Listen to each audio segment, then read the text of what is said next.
I'm sitting somewhere up in the hills at Gosford. They actually put a bag over my head and just rushed me to this wonderful place. But what I am, for a long time now, as you know me, I've been like a child in a lollipop of spirituality. I'm trying that lolly and that lolly to see which is the one I like the most. And the main thing I get back most of the time is that stop trying and just be. I said, yeah, I will. But in actual fact, I didn't really know what just being was.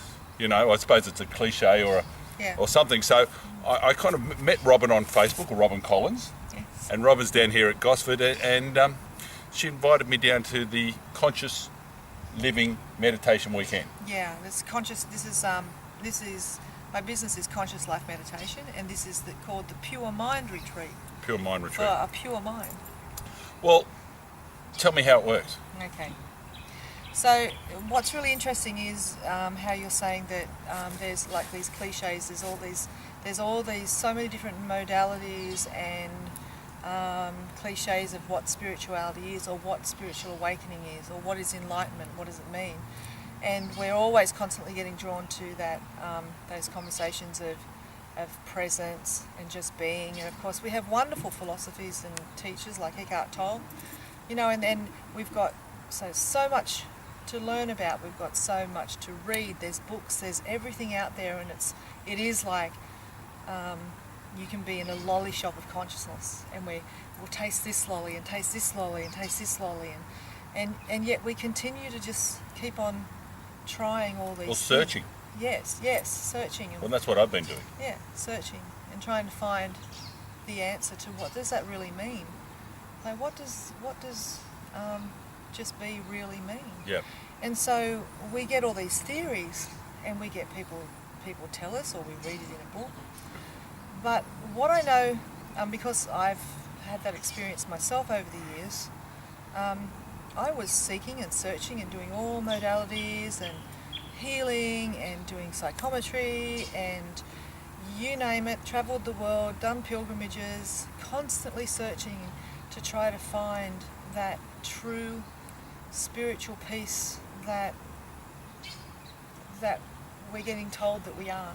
Through all religions, their main message is you are this immortal, divine being of love. And so off we go on the journey of trying to find out what does that really mean truly for me.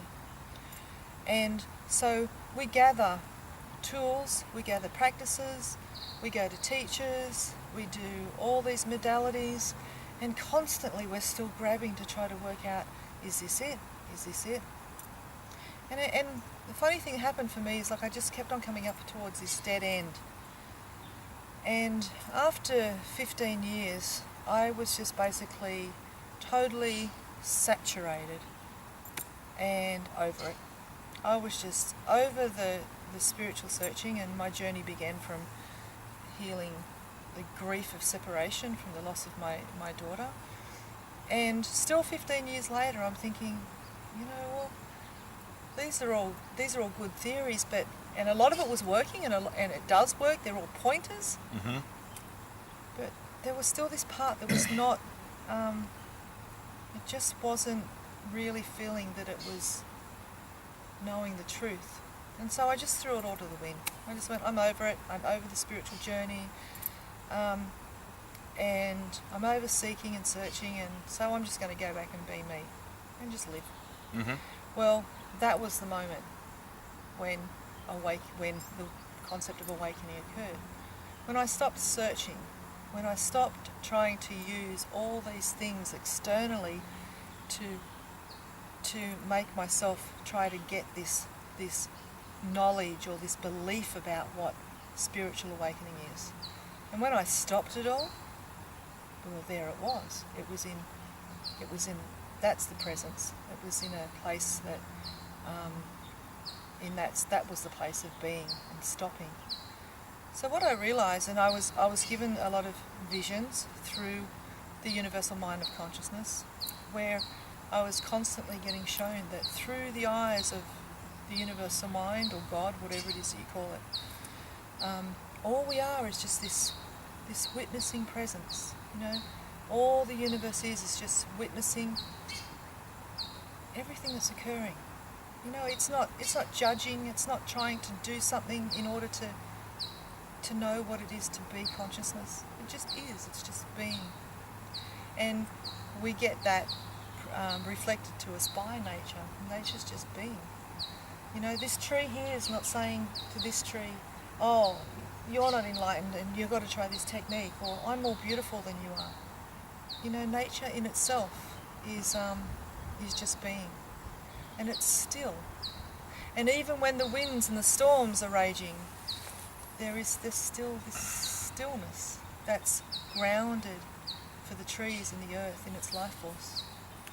And the stillness, again, and that's what scared me, because I'm not very good at being still. The stillness is the core of what you practice during your weekend.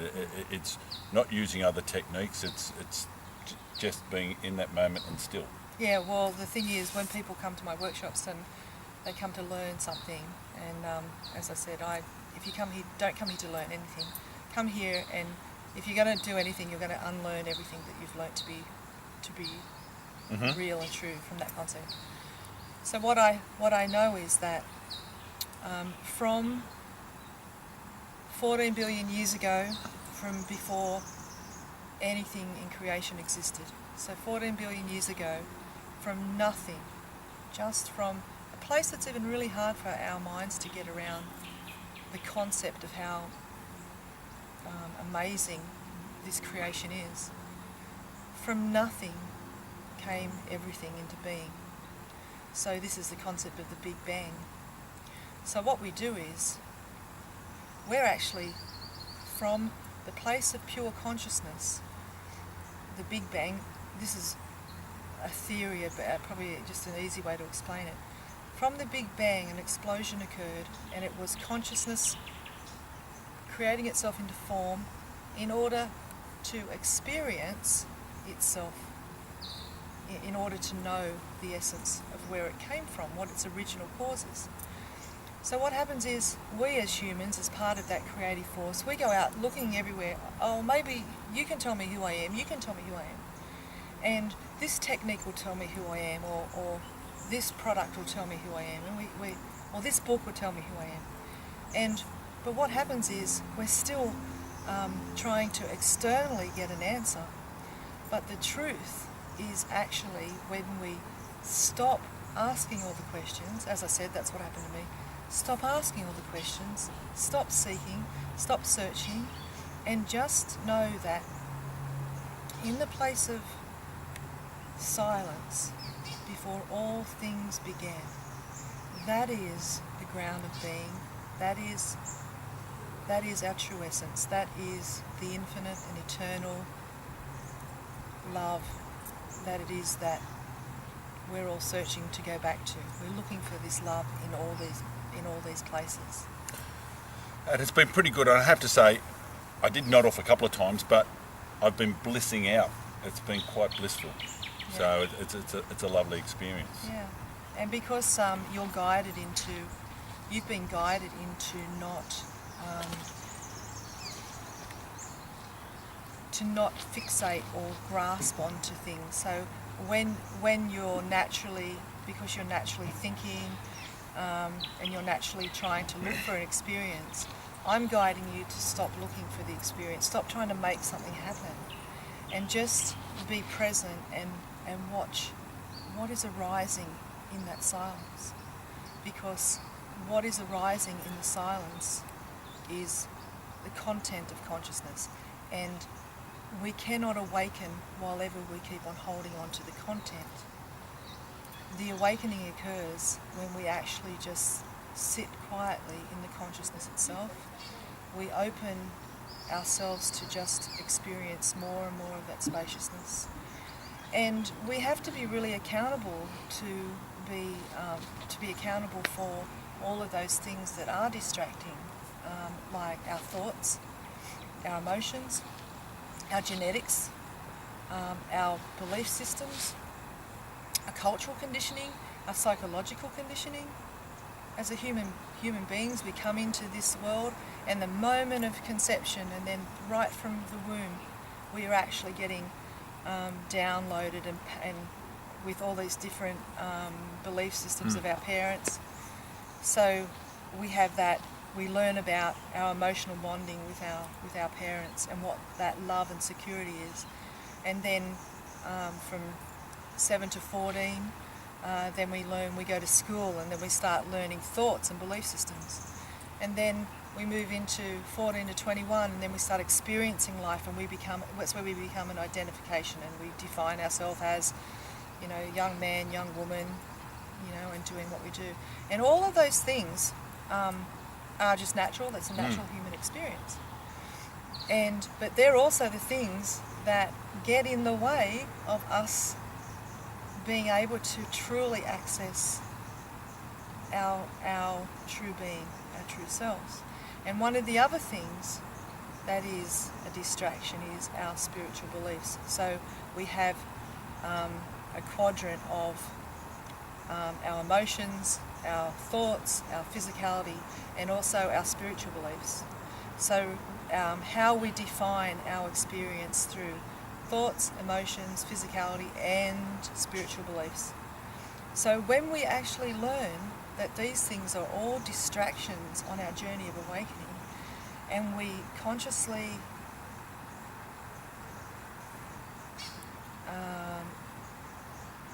allow all of those things to fall away, so we're constantly watching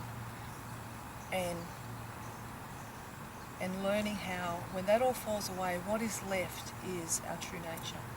Sounds pretty good. And look, I'll cut you short because we don't want to make this too long. But back to what we're learning on the day here is that, and all those things you just talked about are distractions from the silence. Yes. And when you're sitting there in that moment, all those little egos and monkey chatter comes in and pulls you away from the silence. And what you're doing today is teaching us tools to stay in the moment. Yes. Okay. So we're going to do a couple more videos about this, but below this link is a website so we can contact you, and you can contact and your phone details. So if you want to, sometimes when you say it's below, it's up. So or up or below, somewhere close to here, somewhere here is a link to Robyn's website. So if you want to know more, just give her a call. Yeah, and of course I'll be up in Queensland to be offering some workshops so that we can all open up to this really exciting and brilliant way of being, without having to continue to search. Save a lot of money too. That's it. We'll do that in another video. Yeah. We'll be back.